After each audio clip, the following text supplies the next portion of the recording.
Glenn Loury here. This is the Glenn Show. We're the black guys at bloggingheads.tv. We're underway. Hello, Charles. Good morning, Glenn. This is Glenn Loury. It's the Glenn Show, bloggingheads.tv and patreon.com. I'm with Charles Murray. Charles barely needs an introduction, but I'm going to give him one anyway. This is a great social scientist who's written, books that have shaken the foundation of our intellectual lives. I can count them. Losing Ground for a decade set the terms of the debate about welfare reform. If you look at Bill Clinton's welfare reform of 1996, you'll see the imprint of his 1984 book. The Bell Curve with Richard Herrnstein is still being talked about a quarter century later, an engagement with the question of human intelligence, the differences amongst people and their intellectual and cognitive capacities and the implications of that for American social life. A notorious and also a profoundly influential book, a very brave book. Coming Apart, I'm leaving out books. I'm leaving out human accomplishment, for example. I'm leaving out human diversity, which I discussed here at the podcast with Amy Wax, that so impressed me with the audacity of the intellectual project undertaken to survey these vast literatures. But okay, that's enough of praising Charles Murray's books. He's also notorious. Charles Murray, the Southern Poverty Law Center. I looked him up, man. I looked up what the Southern Poverty Law Center has to say about Charles Murray before coming on to do this interview with you. And you are a white supremacist in their book. And I'm told that is sticking, that they threw something up against the wall against you that is sticking. You ought to get a chance to defend yourself against that charge. But I'm especially pleased to be talking to Charles now because he has a new book that's coming out momentarily from Encounter Books called Facing Reality: Two Facts About Race in America. Did I get the subtitle right? Yep, that's it. And we're here to discuss that. And I want to let Charles describe the book. But Charles, you got any reaction to that initial introduction? Well, first, you didn't get the subtitle exactly right. I glanced over because I was looking at that. It's Two Truths About Race in America. So, not facts, truths, two truths. Okay, yeah, we'll get to that. For the first couple of years after the Bell Curve came out, I was very defensive, and hurt and troubled and all sorts of things. And then I remember, I think it was in Las Vegas at Freedom Fest, which is this annual, libertarian thing. And I was giving a talk about the Bell Curve. And all at once I realized halfway into it, I wasn't defensive. I was just talking about it and I was fine. And so that was kind of a breaking point. And since then, a lot of stuff has happened. And poor Andrew Sullivan is still catching shit I know. That long TNR, New Republic issue that he devoted to the book. But it doesn't really make any difference anymore because I sort of live in a very pleasant world with my friends. And I'm active on Twitter, but I mute people who say stupid, abusive things. So, look, you've caught a lot of the same kind of flack. You've learned how to live with it too. I've caught nothing like the flack that you've caught. I have caught some flack, but I was talking with some of my fellows at the Hoover Institution, where I just signed on as a distinguished visiting fellow recently. Congratulations. Thank you. Neil Ferguson, John Cochran, the economist, H.R. McMaster, the defense intellectual. And you came up and your book came up. Murray has taken the third rail of American political culture and grabbed it with both hands, quote unquote. It sounds like something that Neil would come up with. Or is that what you said? No, that is what Neil said. That's the way Neil put it. Apparently, you came out there to give a lecture at some point. There was a lot of blowback and consternation in the wake of that and whatnot. We all know about what happened at Middlebury College when you got invited there and got attacked and so on. I can't get you invited to Brown. Not that I'm trying that hard, Charles. I got other fish to fry. I mean, why waste my capital, But you know what? I spoke at Brown and had a big audience and was very well received. just after the bell curve came out. So that's 2013 maybe that I spoke. That's how much the environment has changed in the That was John Tomasi who invited you, my colleague. I actually heard your lecture there. And it was innocuous enough. I mean, but that was coming apart, wasn't it? Yeah, that was coming apart. Yeah. Okay, so we're here to talk about facing reality, and your concerns about the future of our republic are very graphically conveyed there. I want to let you summarize the book. You basically, I want to say this about the book, if I may. I read it in one night. I couldn't put the darn thing down. First of all, it's just beautifully exposited. It's just seamless. You march us through the data. You start with this, what is race? Let's look at the demography. Where are these people living? You have beautiful graphic illustrations of your data in the book. It's really a pleasure to encounter that kind of disciplined,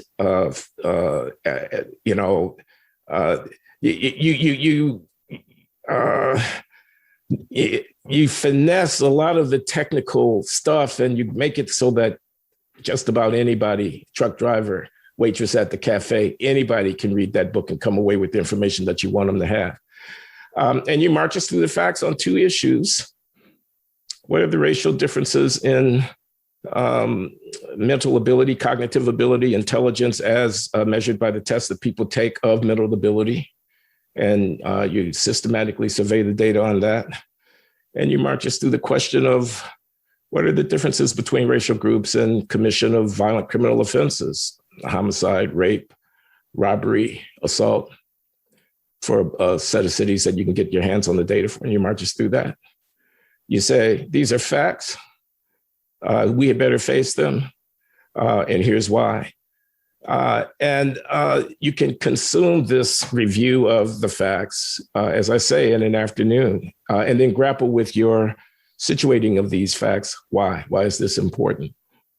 So I wonder if we could just proceed here, at least at the start, by having you review these facts for us in short compass, but especially talk about what you think is going on in American political culture, that it is so centrally important for us to confront these facts.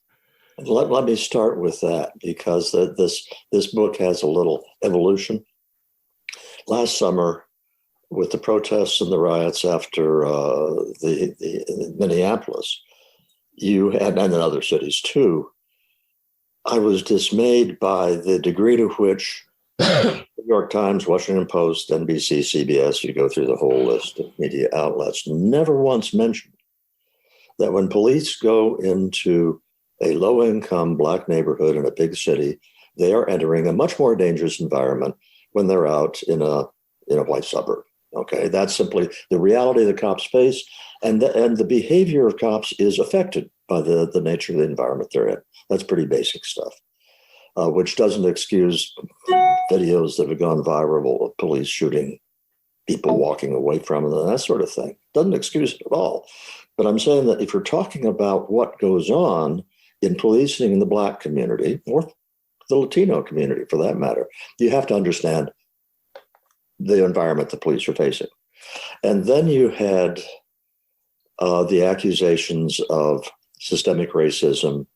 And that's that phrase, systemic racism, that drives me nuts. Systemic racism in the job market.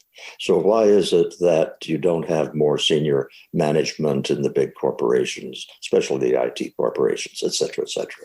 And I said, well, it's not that the people at Google say we don't want to hire Black people or Latino people. They'd love to, but the number of people coming into the pipeline who are qualified for the kinds of jobs they're offering, or qualified for the senior jobs they're offering, is way fewer than the number of whites and Asians that are in those jobs. So if you have a completely fair job market, you're going to have very few, relatively speaking, Black and Latino representatives. Okay, again, this is simply the way that it works in terms of job qualifications and so forth. And nobody was mentioning that. when I said that the systemic racism drove me crazy, I want to say to people, there are explanations for some proportion of these problems in policing and employment and so forth. Is that proportion 50%, 60%, 90%? We can argue about that. That's technically not well defined at all. But does it account for some substantial proportion of it? The answer is yes. So if you're having this dialogue... I'm sorry, Charles, excuse me. Does what account for some substantial portion of it? Differences in criminal behavior and differences in cognitive ability. Okay. So it's just the way the numbers play out, and that's what I'm trying to point out in the book. But I was driven to this because this is not new stuff. I mean, the data in here, the basic facts have been known for a long time.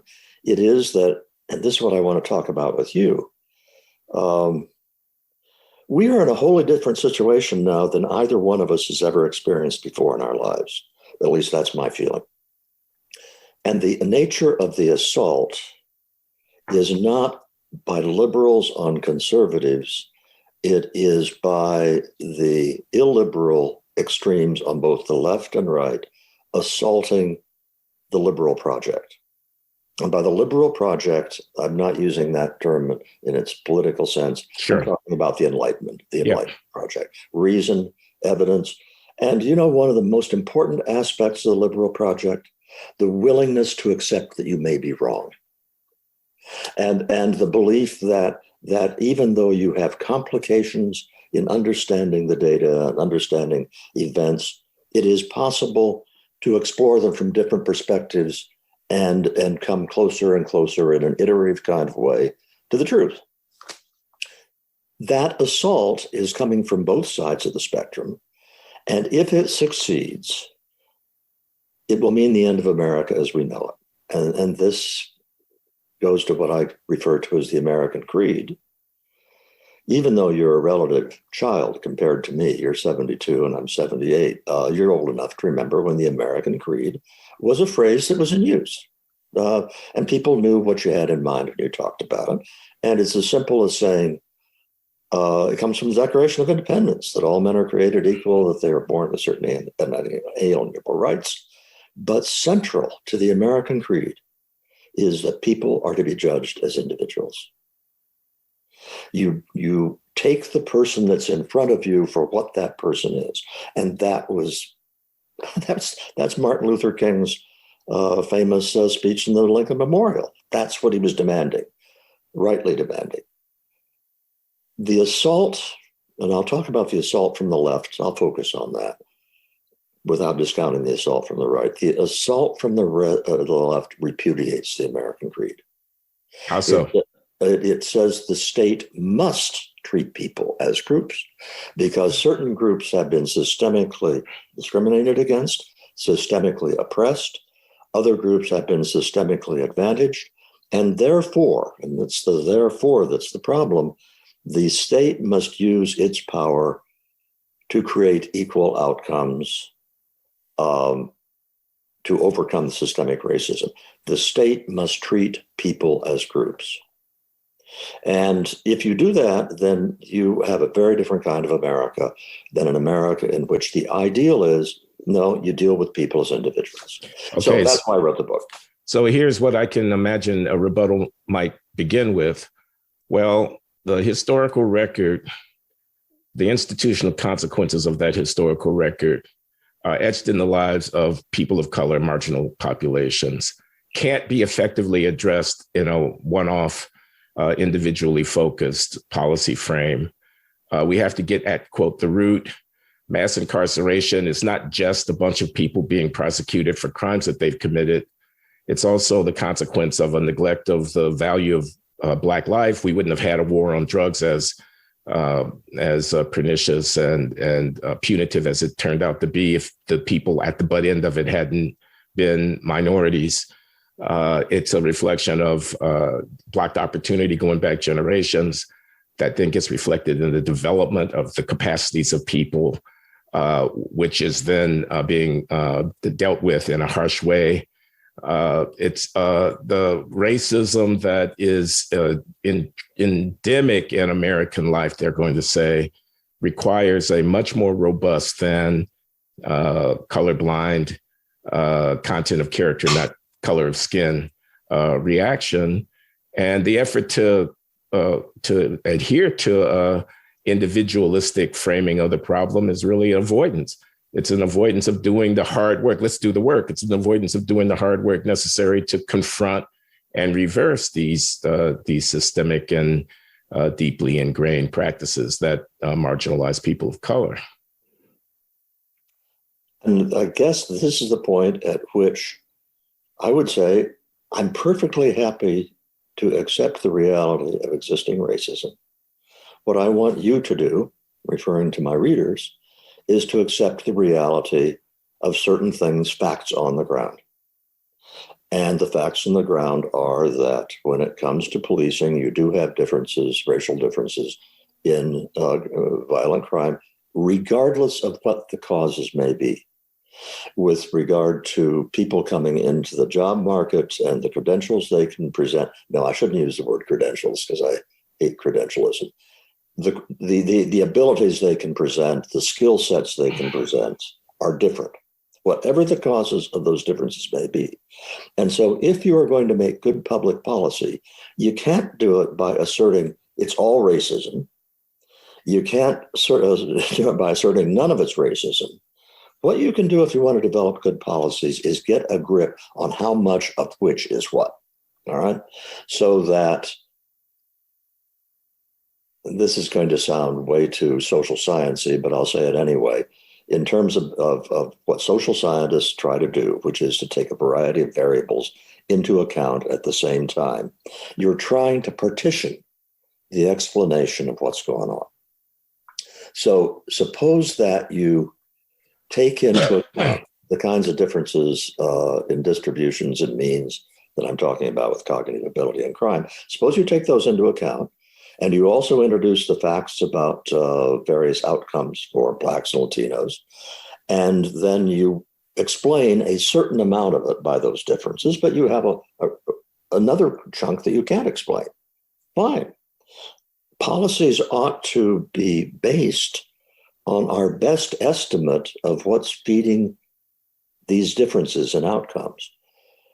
If it's almost all unexplainable by the group differences in behavior, so be it. And in that case, let's say, well, given those policies, what would work? And if a great big chunk of it is explained by the differences in behavior, then you say, well, we got a much smaller problem than we thought we had. And that's a social science way of looking at it, but that's what we really need to do. Okay, now you don't actually attempt to carry out this partitioning project in your book. You simply want us to recognize that there are disparities, and those disparities are consequential, and they can't all be racism. Mm-hmm. Yeah. So then we're left with the problem of apportioning how much of the disparity do we want to attribute to one thing or another, and you don't go into the causes of these disparities. There's a reason for that. But you know that your unsympathetic reader is suspecting of you that you think there's something wrong with Black and brown people, and that some intrinsic inferiority, some racial inferiority of genetic origins or whatever, that they're just not up to it. They're just not as bright. They're et cetera. And that's such a poison in the political discourse. I'm just reporting an objective fact. Oh, absolutely. Absolutely. You know? So, and the reason I didn't go into trying to establish the partitioning is because that stuff is intensely controversial empirically. I mean, if I presented regression equation results in the book that attempted to say, well, here's the beta coefficient for IQ, and here's the one for family environment and so forth. Those are highly arguable. Those are highly, people who of goodwill who are looking at the data closely have very different interpretations of that. What I'm saying in this book is the stuff in here is focusing on what is, not why, and it's not really controversial. And so if I can get that across, and Lord knows I try, but I probably won't succeed. But if I could get that across, I want to establish a different framework for the dialogue, which is subsequently carried on. Here's the way I put it in the final chapter. And said, I'm trying to make it possible for a social scientist to use IQ as an independent variable in a regression equation without getting his career ruined. You know? Yeah, I remember reading that. That's not much to ask. But it didn't used to be that way, by the way. Let me just report. When I was in graduate school in the 1970s, it was not even controversial. You run a wage regression. You're trying to explain how wages vary in a population, and you have a measure, the AFQT or whatever it is, of cognitive ability, and you put it on the right-hand side, and it does explain some of the variation in wages amongst people. There's also common sense that people who can calculate better and who can comprehend better are going to be more effective in their employment and therefore will get higher wages. So it is an extreme ideological imposition to preclude putting that on the right-hand side of the regression, it seems to me. And that was commonly accepted amongst empirical economists and of my generation going back 30, 40 years. But things have changed. Yes, it has. And that's why I mentioned the book by, well, I'm not sure if I did this on camera. You didn't, but you can mention it now. There's a book by a woman named Helen Pluckrose and a man named James Lindsay called Cynical Theories. And where they do a really good job of explaining why this is not a woke ideology that came about in 2014 or 2015. They trace the roots of this back to the beginnings of postmodernism in the 1960s. They show how it developed in a variety of ways. And so when you say it used to be different about running regression equations, you were still, and I was still functioning in a world in which the postmodernists were kind of a weird group of deconstructionists in literature and so forth. And then it started to move into the social sciences more slowly. And what's happened in the last 25, 30 years is that's taken over to a very large degree in a way that it had not taken over when you were doing your analyses in the 1980s.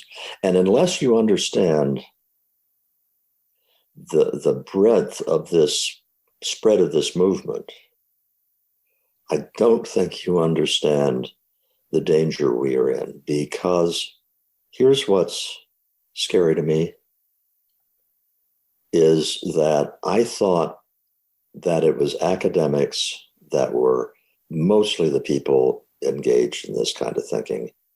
And last summer said to me, nope, you're talking about the mainstream ideology at the New York Times and the Washington Post and down the list. And that is really, really scary because those are the gatekeepers for what's respectable thinking. Let me see if I'm getting you. So there's a threat from the left and there's a threat from the right. You haven't talked about the threat from the right yet.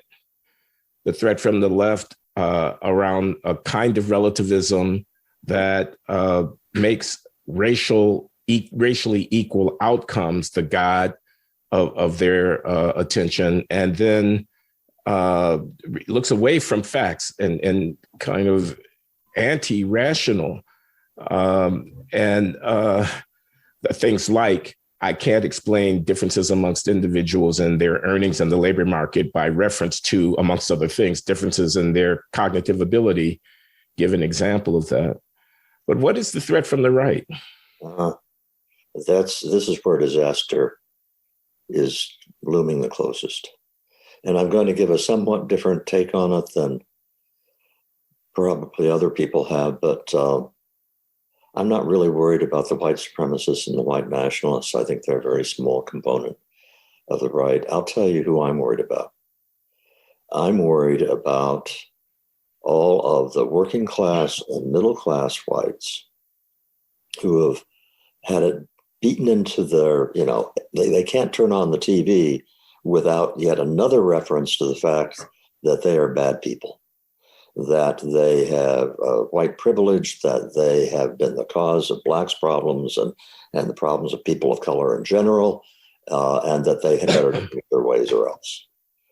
And an awful lot of these people are angered by this in a very visceral way. They're saying to themselves, hey, I have black colleagues at work, Latino coworkers, and people in my neighborhood, and I treat them with respect and I treat them with friendship. I have not behaved as a racist. I am trying to raise my kids and get them through college and make ends meet, and I'm working my ass off. And I sure don't see that I have any white privilege. And so you will not see an in-depth reporting on this kind of white person by the mainstream media. At least I haven't seen it. That's got to be a big number of people. And now let's get to the specifics here. Blacks constitute 12.7% of the population as of 2020. All right.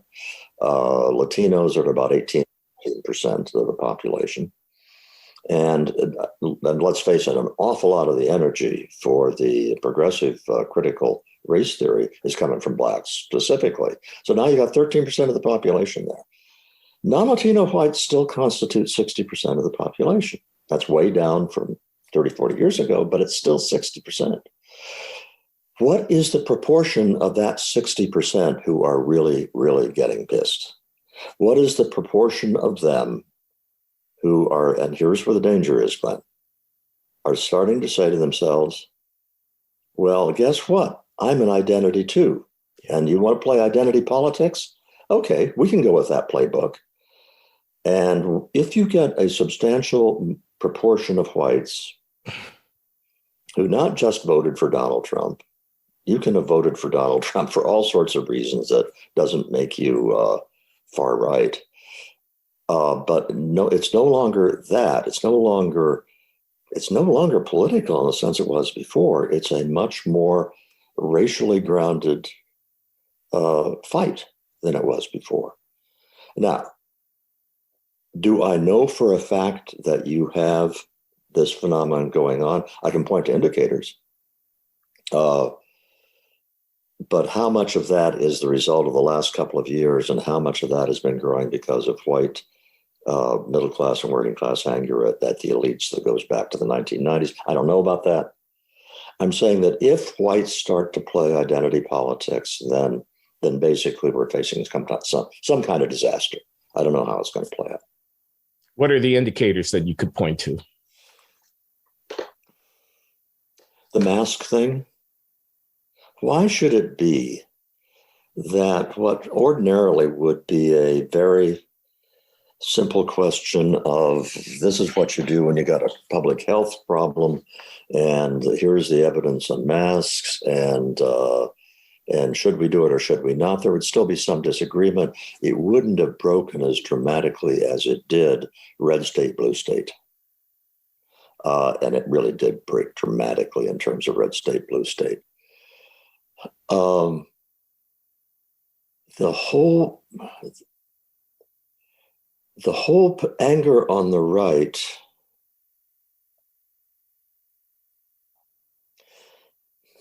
well, I'm trying to what are the specific indicators? It's so hard to get whites to talk honestly about race, even among themselves. Yeah. Even among themselves. That I can't prove what I'm about to say. I suspect it's out there. And that is a shift away from racism as a moral issue to racism as a kind of, or the accusations of racism, as a kind of attack on them as people. Yeah, I'm struggling with this because I'm thinking of, because I'm old enough to remember the 1950s and the early 1960s, and if you aren't that old, I was growing up in the Midwest, and I went to Harvard, and so I was not in a Southern environment at all. But it's also true that whites were genuinely had their view of the problem fundamentally changed in the 1950s and early 1960s. Whites really did, in an uncomplicated way, say we have really oppressed blacks in the past. What we have done is unconscionable, and we have to fix it. And it was not something that was coerced out of them as something they ought to feel. It was a deeply felt thing. And the triumph of the Civil Rights Act in 1964, I think, is a reflection of that. And it wasn't very long after that, within the next 3 or 4 years, that in a way, the whole civil rights thing was handed over to the lawyers.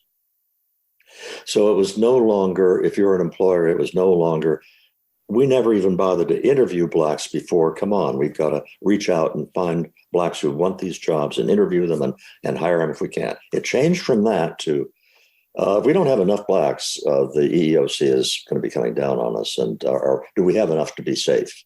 You know, and that diffused a lot of the moral thing. But then there was another transition that I'm worried about now. Because even then, people who started to think about dealing with the effects of racism legalistically, they still thought it was a good idea, by and large. You know, they didn't like some of the aspects of it, but it's still the thing you needed to do. The transition I'm talking about now is from, gee, I wish, I didn't have to worry about all these rules and regulations regarding hiring, regarding if I'm a policeman, the way I behave and so forth. It's transferring from that to a more fundamental and more emotional, I've had it. I'm sick of it. I'm sick of blacks complaining about this and that and the other thing. It's time to suck it up. Nobody knows what the size of that reaction is, but it's got to be out there. I'm thinking about a book I read a long time ago by a German political scientist named Elisabeth Neumann called The Spiral of Silence. And her argument was, it was in the early decades after Nazism, and she was talking about German political opinion. And there was a line, there was a script that you were supposed to say as a decent German about Hitler and all of that. And of course, Hitler was Hitler. But the rise of Hitler was a complicated and profound development in German political culture, and it had many aspects to it, that were nuanced and complex. But the line that you're supposed to say in public was a very narrow line. She speculated that a lot of people had problems with that line, thought outside the boundaries of what was acceptable opinion, but you just didn't say it. And because you didn't say it, no one else knew how many of you like-minded people might have said it. And her point was, this is unstable. This thing can unravel. And when it begins to unravel, it could be overnight. And you look up and you've got a completely different world. It's a very dangerous situation. And I feel that way. I don't know what you'd say to this about our time around the racial questions. I just wonder, so I'm agreeing with you here, how many statues you can take down of founding fathers, how many crowing exhibitions you can give about the demographics making white people into a minority. It's going to be a minority country soon enough. White people are desperate. They're being marginalized. But how many books you can in effect ban because they use a word out of, the lexicon that's supposed to be acceptable. How many accusations of racism that you can throw around and not engender a backlash? I mean, if a white person were to stand up and say, wait a minute, what about my civilization? And then call attention to the Enlightenment or call attention to modern medicine would rest on a foundation of science, almost all of which is a product of European intellectual development, and so on. So where's your civilization? If a white person were to say that, I mean, could you really blame them? Well, yeah, you can blame them because it's racist to say that. You can't keep them from thinking it. If the only thing you have to say about crime, policing, and violence in the country is white cops killing black kids, how are you going to stop someone in suburban St. Louis or Baltimore or whatever from looking at the newspaper and coming to the conclusion, well, no, it's black thugs who are killing each other and white people and everybody else besides, and I dare not drive into that city. I certainly wouldn't open a business there, and I moved my family 20 years ago. How are you going to stop them from saying that? So I want to say to the advocates of racial equity, can we talk about human opportunity, about American obligation to one another, If you don't think the schools are working, let's fix the schools for everybody. If you think the cops are too violent, I'm fine with that. We can investigate that for everybody. Don't make it into a racial thing, because you cannot contain that. Once it, and as you say, once the white identity politics thing gets real, you say game over, and I find it hard to argue with you about that. Well, let's go back to the policing thing.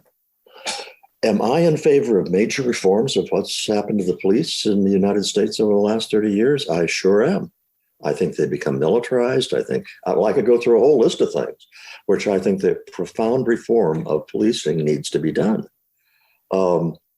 There's a potential for putting together a coalition for that. Similarly, there are all sorts of us who think education, particularly for poor Black kids and poor brown kids, is just pathetic. And it needs to be improved. But it's the educational system, because the same curriculum that I think is so rotten for kids of color out here in rural Maryland where I live, my kids went to the public schools. It was pretty rotten out there too. The curriculum was. You didn't have a problem of violence, as you do in many inner city schools, but which is the fault of the educational system. But you did have problems with really bad education. Okay, let's go fix those. And there's a coalition here. Shall we speculate a little bit about how this white revolt might play out? Because I've been trying to think about this, and I didn't put much of it in the book. Because again, I wanted the book to stay as tightly focused as I could on things where people on the center left could nod their heads and say, yeah, I'll buy that. And I didn't want to push that too far, because you very quickly get into very controversial stuff. Those inserts you were talking about, where we have colored maps in the book showing the racial distribution, all that, reveal something very important. And that is, there are lots of parts of this country where the whites are still the overwhelming majority, sometimes 95%, 95% of the population. So what happens, let's say that you get a really aggressive fight against systemic racism in employment, and the demands on employers to have not just enough Black or brown faces, but also to have them in positions that are commensurate with their proportion of the population. Suppose that actually goes down at a national level. And I'm an employer who says, I just can't function that way, because it's not that I don't want to hire Black and brown people, but if I hire them under the new rules, I'm just going to end up with a real hit on my ability to run my company. What's he going to do? There's an easy solution. Locate your company in a place where there aren't any Black and brown people. And if it's a question of defunding the police, what do you think is going to happen? There are lots of places to move where you can leave your door unlocked at night. I live in one of them. Okay, so you are going to have whites in great numbers moving to what we call the red states. And you asked for what is the symptoms of this problem. I'm talking about the last insert of the map of the United States showing the vote by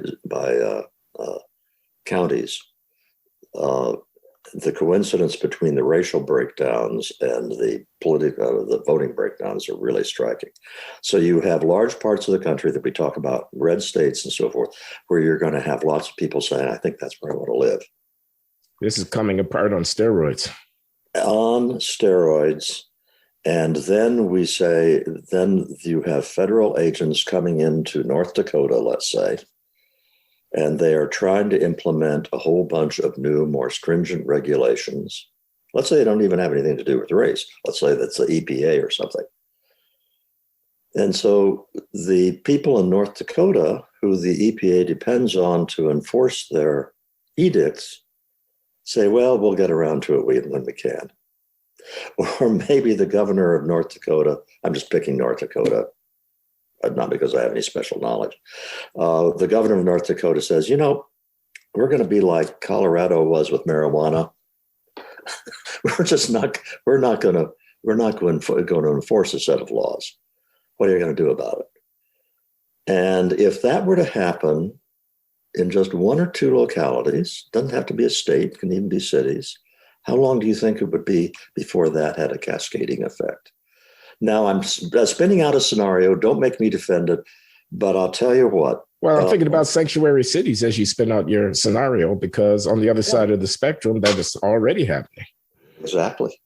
And I mentioned the marijuana thing in Colorado. There are a variety of other ways in which the left has been very happy with federalism in the sense of localities going their own direction, as long as it was in progressive directions. And so there is precedent out there. All of this, I don't want to make it, please don't go away from this podcast, folks, saying I'm forecasting the breakup of the United States. I'm not. I'm saying forces are being put in play which are not going to be easily controlled. And will they or won't they have these catastrophic consequences? No, we can't be sure. I'm just saying that the centrifugal forces now, and again, I'll appeal to you to see if it feels the same. The centrifugal forces now are qualitatively greater than they were 30 years ago. Qualitatively greater. Yeah, I think that's right. We are in the realm of speculation here, but I think you're onto something. But I got to come back to ground zero, Charles. Do you think Black people are inferior genetically? No. Okay, well. I'm laughing because that's such a silly question. Tell me why it's a silly question, because that's a question that a lot of people are going to be asking me when they ask me, why did you have that guy on? He thinks Black people are inferior. Okay. Shall I unpack my answer a little bit? Sure. Okay. Are there genetic differences among people who self-identify as different ethnicities? Yes. The most clear differences are at the continental level, East Asia, Europe, Sub-Saharan Africa, and so forth. Are these genetic differences to be expected? Yes, absolutely. Somebody put it this way. He said, the chances that different groups that are separated geographically would have evolved exactly the same is about the same as the chance of dropping a handful of silver dollars and they all land on their edge. That's just not the way it works. If you have geographic boundaries, if you have other kinds of boundaries, and you're talking about tens of thousands of years, there is a lot of room for evolution to have taken place. And by the way, I'll just give you a little more background. Sorry, I love to talk about this because it's fascinating, all right? But also people have a very wrong impression. People, Stephen Jay Gould was famous for this, said the races can't be different because we only dispersed out of Africa 65,000 years ago or whatever. And evolution by mutation just takes forever. There hasn't been time for major differences to occur. And at the time he made that point in the 1980s, that was a respectable way to look at it. Subsequently, especially after the sequencing of the genome, we've learned that you can get much more rapid evolution than that through the variation that is called standing variation. Okay, I won't go any further into that. Mm-hmm. I will simply say point number one is it's certainly true, and we already know it's true, that there are lots of population differences in various genetic variants. That is not a controversial statement among geneticists. Do we know what effects those have on a variety of traits? Not very much. Are we learning a lot more as time goes on? Yes, we are. Are these differences going to prove to be scary?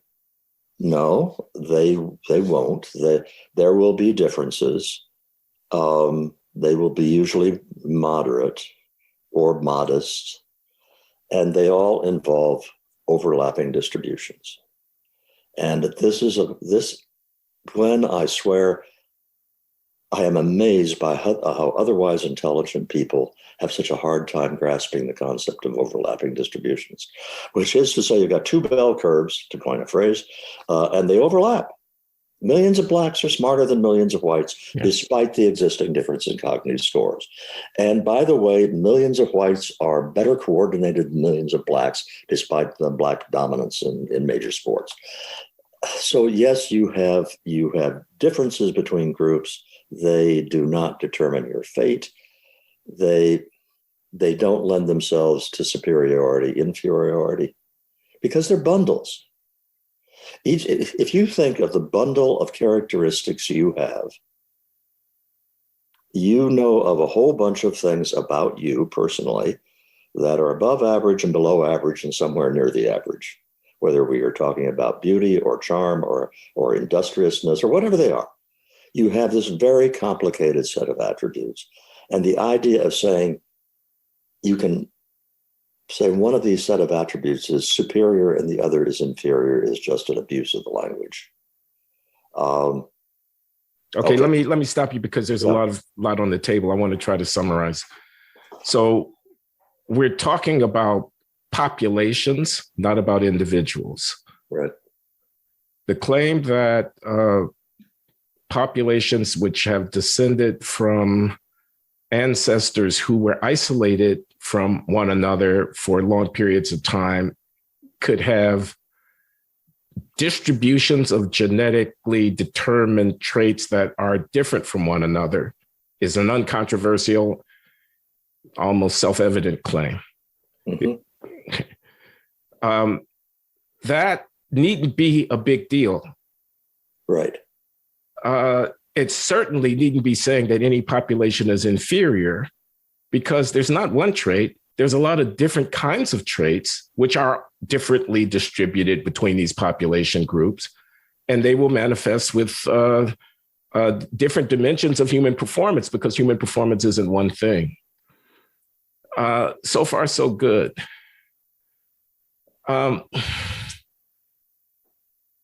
But here's the thing that I keep thinking about. Right tail selection. The prestige, and we live in a world where this stuff gets communicated so quickly. So people who are outstanding performers, who are in the professional sports, who are at the top of some intellectual thing, who are innovators in some hard area of study or human activity, are going to be selected from way out here. And if I have two populations, they might, with overlapping curves, they might differ modestly at the mean, but the relative numbers that are way, way, way out there could be differing by quite a bit. Yeah. And that could drive the conversation. Yep. Not enough Black professors of economics. Well, let me not pat myself on the back, but I'll just report this stuff is hard, guys. This stuff is very demanding. You want to get a PhD in economics, you had better be really, really sharp at the kind of stuff that economists do. I'm sure the same thing is true about philosophy, about English literature, and many other fields. And so we're looking for proportionality in the representation of professors of economics. I give that as one example. And we're operating against a backdrop where, according to Murray, the populations in question differ at the mean with respect to one of the traits. This is going to be your G factor intelligence trait that's really important to being effective as a professor of economics. And so it's unreasonable, it's unrealistic to expect that there would be racial proportionality there. And if you insist on it, you're going to get tyranny, because you're going to have to override the natural choices that people are making. And you're going to get resentment and quite possibly a lot of blowback and backlash from your insistence on something which is simply not feasible to accomplish if you maintain standards for everybody. Am I reading you? Yeah, and this plays out in all sorts of different ways. For those of you who are not mathematically oriented, what you just said about small differences in means can translate into big differences at the tails is statistically absolutely true. And so, well, here's an example of why you have to start thinking in terms of combinations of skills as opposed to any one dimension. If you're going to use the word inferior and superior, then whites better get used to the idea that they're inferior to East Asians, because the evidence is pretty clear that you have elevated visual spatial skills, especially among East Asians. And visual spatial skills are really, really important for operating at the extremes in STEM fields: science, technology, engineering, mathematics. Now there's a lot of argument at this point with whites, I think, being overrepresented and trying to make the argument, saying, well, yeah, the East Asians have elevated skills, but they don't have the same creativity and they don't have the same persistence and so forth that whites have. And so it's not the case that they are producing all these wonderful things the East Asians are that whites are producing. Well, I find it interesting that whites have discovered that that's important to take into account these other characteristics. But it's also true that there is a legitimate argument to be made that, well, whites with IQs of 150 and East Asians with IQs of 150 have somewhat different other qualities that are related to important life outcomes. And that's true. But that also means that you just can't focus on one thing. The second point to be made, however, there are lots of points to be made about this, about the extremes. The first is we are talking about the extreme. If you want to talk about a nation where people can live together and 99 out of 100 of them are at a point on the spectrum where it's not a problem, and you've got 1% where you've got these larger disparities, okay, how big a deal is that if you're talking about the functioning of society? And here's where you cannot say one thing on this subject without having to say another thing. But here's where the importance of differences within that top percentile have so much impact on life outcomes. I use the example in the book because you say to yourself, suppose you're at the 99th percentile of IQ. What difference does it really make if you're at the 99.5th? And the analogy I use is in sports, male basketball ability. Yeah. Well, you know what? If you just have a measure of male basketball ability, probably every starter on every college basketball team in a major school in the country is in the 99th percentile. Yeah, because 1% of the population is a very large number of people. Exactly. Think of your high school and you had stars on your basketball team. How many of them went on to college? First team on the college. Sure. I know for my high school, I don't know if we ever had anybody. And the fact is, of course, college starters are all in the 99th percentile. So is LeBron James. Well, you know what? There is a huge difference within that top percentile. And the same is also true. Somebody at the 99th percentile of IQ is a smart person. Somebody at the 99.9th can do things that the person at the 99th percentile can't do. And so it's a very small chunk of the population. But if you're looking at who is on the staffs of the quantitative hedge funds in New York City, making zillions of dollars, they are overwhelmingly people who are out at the 99.9th percentile. And that being the case, given the differences in cognitive ability, that means they are Asians and they are whites overwhelmingly. Well, a lot of them are Jewish, Charles. Yeah, and a lot of them are Jewish. That you know what? Just the fact that you raise that is another reason for people who are listening to us to stop getting so excited about this. Because if you want to start saying that some groups are superior to other groups in different kinds of skills, you don't have whites versus blacks in this kind of calculus. You have all sorts of different groups. Guess what? It's quite possible the Parsi are the most intelligent on average of anybody in the world. A lot of you haven't even heard of Parsis. I don't know who they are. Is that Iran? It's a very small group that originally was Persian. They moved to India. Okay. They've been in a lot of separate Parsis. They're a very small group, but boy, do they have very high skill levels. All right. We are a long way from talking about white superiority in this conversation. Yeah. Look at all the different groups we've talked about that in some skills, some issues are at the top, others are closer to the bottom, but there's an awful lot of complexity in this. Okay, so the answer to my question is no. Charles Murray does not believe that Black people are inferior. Moreover, he thinks it's a silly question, and I think he's explained adequately why. I want to talk about crime and punishment, though, Charles, because I want to ask you whether or not, so you talk about violent crime and you talk about IQ.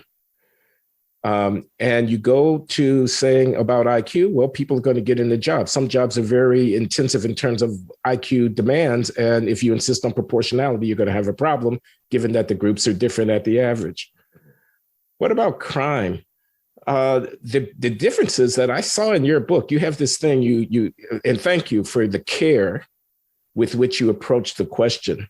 You take a sample of cities that report by race the offending rates in the categories that you're interested in, and then you simply assemble well, what's the likelihood that it's a Black who commits that? If you're Black, you commit the crime. What's that likelihood? If you're Latin, you commit the crime. If you're Asian, if you're white, you don't use those words. You use African and European. You explain why people are they're going to go off just about that as soon as they hear you say African and European, but never mind.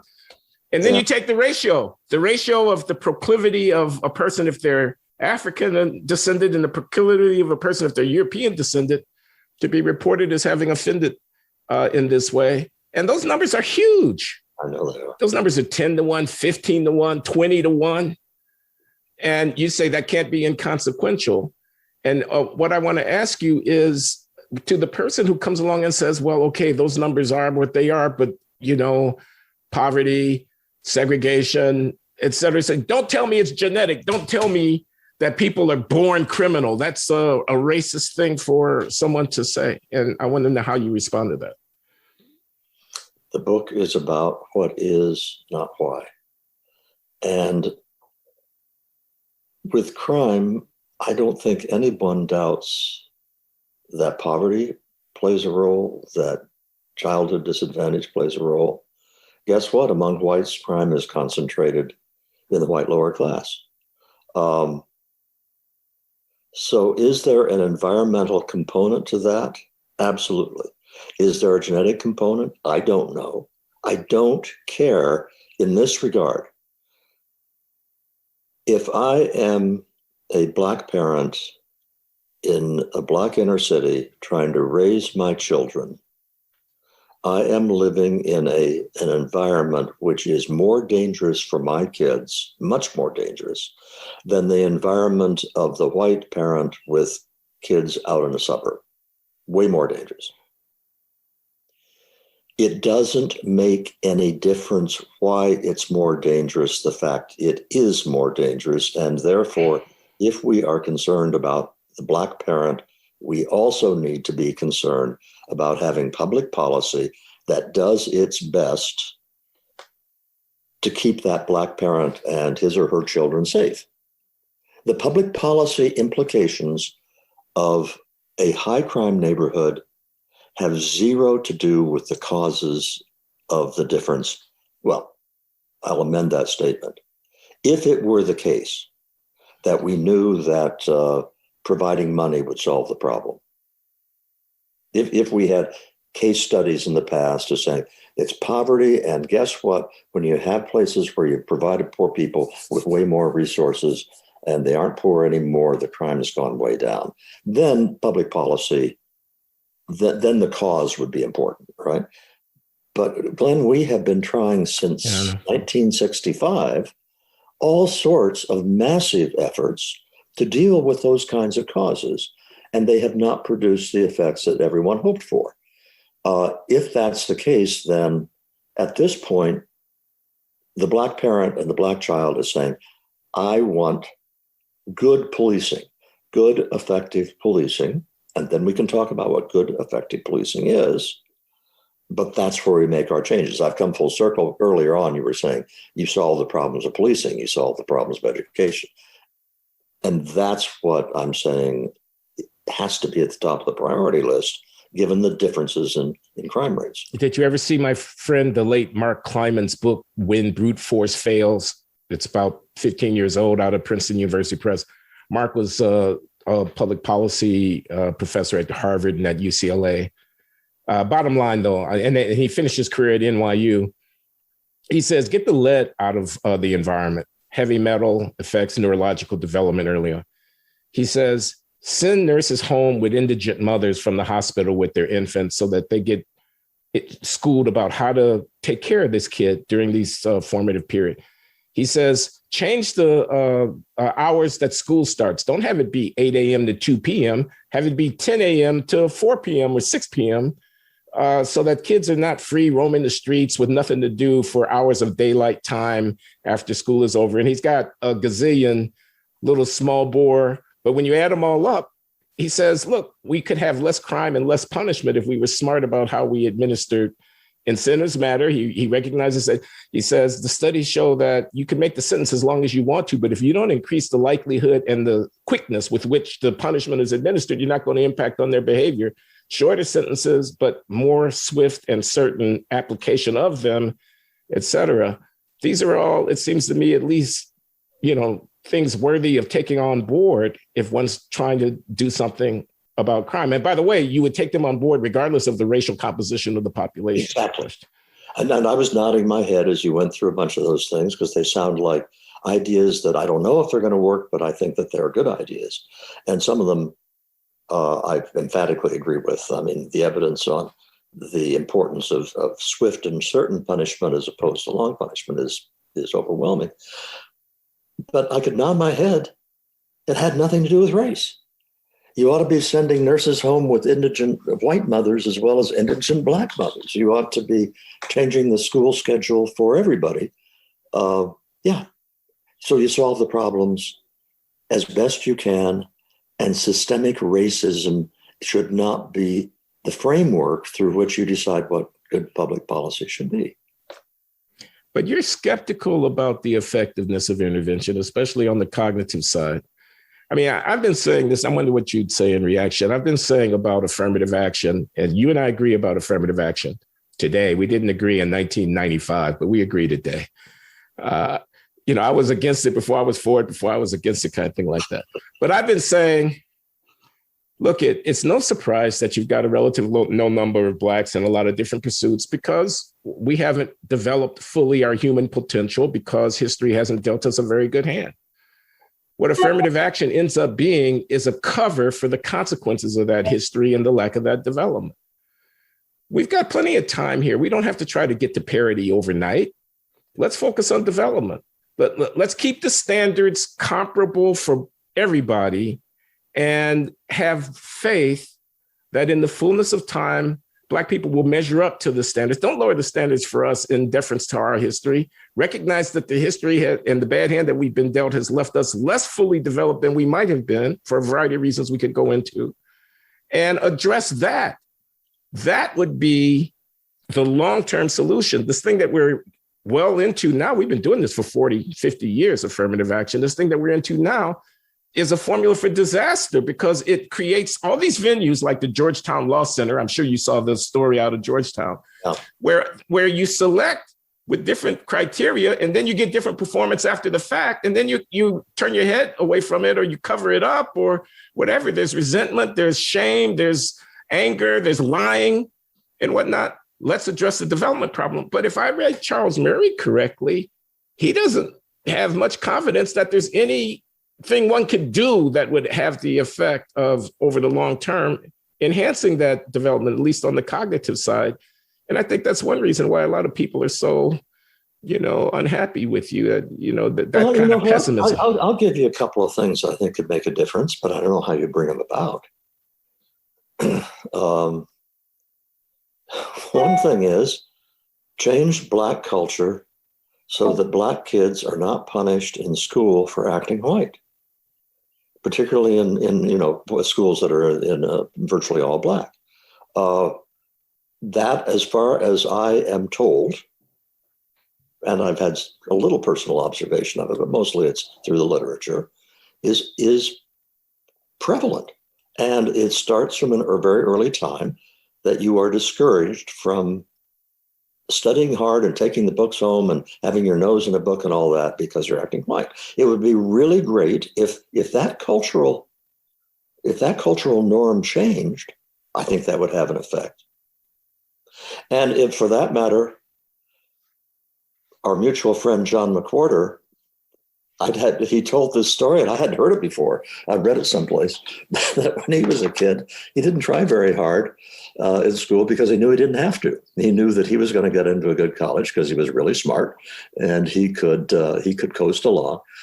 Okay, you have all sorts of ways in which, and I haven't even gone into the problem of when you have strong affirmative action, whites assume as their default assumption that a black who's been hired or a black who's been admitted is an affirmative action. Okay, we haven't even gone into that. There are so many ways in which what you want is a situation in which a black person or a brown person can walk into a job application conscious of what their own qualifications are and abilities and think they've gotten a fair shake in terms of the way they've been evaluated, or into an admissions process.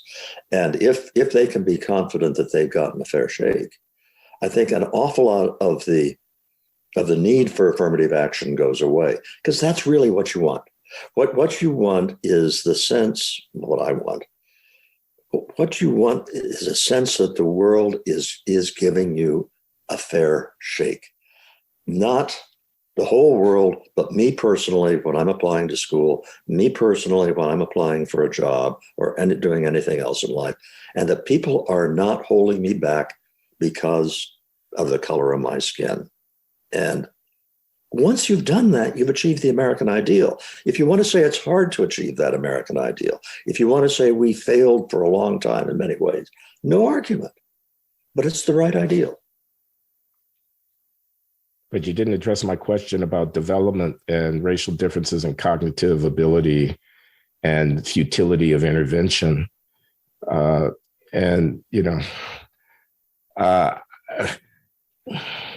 God's not finished with us when he deals us our genetic hand. That's a sentence. That's a sentence from a review of mine of the bell curve way back when, when I was a better Christian than I am today. But I'm calling attention to something, which is the predetermination vision that it's done. You've been dealt your genetic hand and you're going to have to play it like it is. It doesn't mean you're a less valuable person, but it is what it is.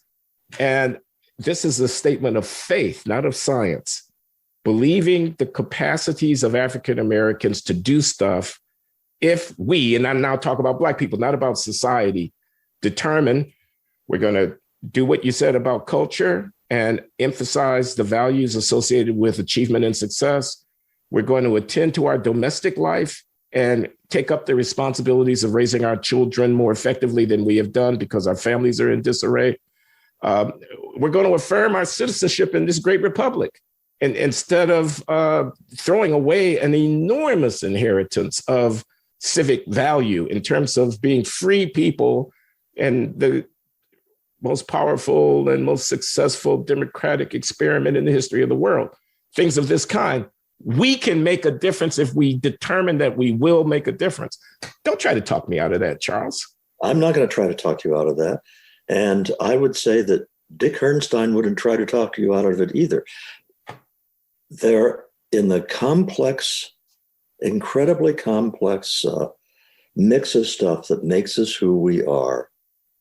We know two things for absolutely certain. And one is there's a great big environmental component, and the other is there's a great big genetic component. And that does not amount to genetic determinism. It does not amount to a denial of free will. It does not allow us to say of any given child, no matter what, we can have the complete DNA of the child, we can have a complete socioeconomic background for the child, and our ability to predict what that individual child will become is really limited, okay? We just don't know. There's a huge amount of uncertainty. So genetic determinism is, in my opinion, kind of a straw man in this sense. I don't know of anybody, including any geneticist, who believes in genetic determinism. They believe in genetic influences, but they also believe in environmental influences. So that corn seed, if you drop it on fertile ground in Iowa, it grows. If you drop it in the Mojave Desert, it doesn't grow. That's correct. That's from the bell curve, as I recall. Borrowed from Richard Lewontin, though, so it goes back a long way. Okay. Well, this has been Charles Murray. If you've got something else you want to say before we close, Charles? We covered a lot of ground. We did. You are going to. This is not going to make you any more popular. Having done this show, I don't think. Here's what I have to say about that. If you want to cancel me for having on Charles Murray, who's one of the most impactful social scientists of the last quarter of the 20th and this first part of the 21st century, go ahead, cancel me. I can live with being canceled for that. Thank you, Glenn. You earned it, Charles. Okay, so we're signing off. Again, my thanks to Charles Murray. The book is Facing Reality, 2 Facts About Race in America. Everybody should read this book. So thanks again, Charles.